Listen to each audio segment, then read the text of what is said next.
एक गांव में सास बहू रहती थी। एक दिन किसी बात को लेकर दोनों में झगड़ा हो गया। बहू ने मन ही मन ठान लिया कि सास को मजा चखा के रहूंगी। एक दो दिन का टाइम लिया और बहू बीमारी का बहाना करके सो गई। एक दो दिन तक खाना नहीं बना, दर्द से कहरा रही थी। पति जब पास में पहुंचा और बोला क्या हुआ, तो पत्नी रोने लगी कि मेरा अंतिम समय आ गया। पति बोला ऐसा क्या हुआ? पत्नी बोली ये बीमारी तो मेरे शुरू से ही है।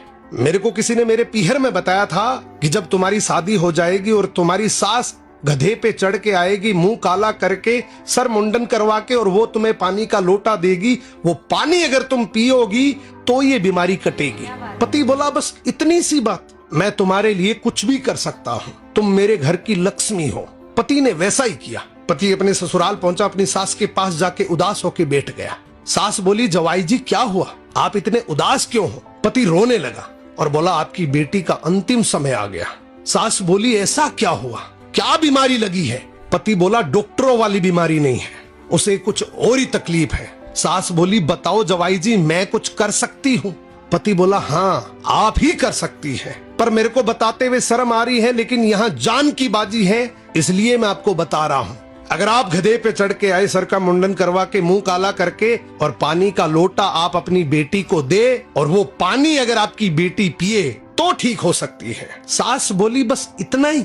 अरे वो मेरी बेटी है, मैं उसके लिए कुछ भी कर सकती हूँ, मैं तो बूढ़ी औरत हूँ, मेरा क्या बिगड़ेगा? और सास ने वैसा ही किया। मुंह काला किया, गधे पे बैठी, सर का मुंडन करवाया और पानी का लोटा बेटी के हाथ में दे दिया। बहू बहुत खुश हुई। मुंह काला था, पहचान नहीं पाई, और मन ही मन सोचा आज मैंने मेरा बदला पूरा कर लिया।